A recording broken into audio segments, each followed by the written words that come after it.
আমার মনে হচ্ছে আপনারা সবাই গরুর ব্যাপারী, তাই না? আচ্ছা, গরু নিয়ে এসে খুব বিপদে আছেন সবাই।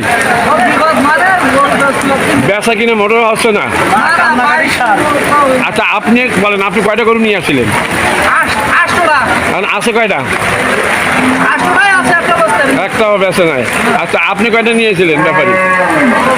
কয়টা বেচছেন? দুইটা বেচছেন। আচ্ছা, আপনার সবাই তো ব্যাপারী আমার মনে হয়। আচ্ছা, ব্যাপারী সাহেবরা আজকে বেচা কিনে তো নেই, তা তো দেখতেছি। এই বৃষ্টির ভিতরে যারা কিনবে, ক্রেতারা তো আসে নাই, তা বেচবেন কার কাছে? এখন আপনারা বাড়ি যাবেন কীভাবে? ওই জন্য আল্লাহ করতেছেন যে বৃষ্টিটা থামুক, আমরা যার যার গরু নিয়ে আমরা বাড়ি চলে যাই, তাই না? এই চিন্তা ভাবনা করতেছেন তো? হ্যাঁ, ইন্ডিয়া থেকে গরু আর আসবে না। আচ্ছা, যাই হোক, মোটামুটি এই হাটের চিত্র হলো এই বৃষ্টির ভিতরে কী করে মানুষ বেচা কিনা করবে আর কী করে বাইরে নামবে।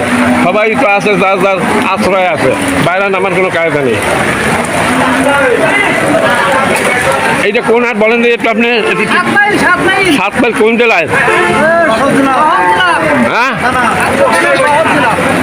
যশোর জেলা আর সরসা থানা আর ইউনিয়ন হয়েছে যে আপনার বাগাসরা ইউনিয়ন, এই তো? আচ্ছা, আপনারা তো এই অঞ্চলেরই মানুষ মনে হয় সব।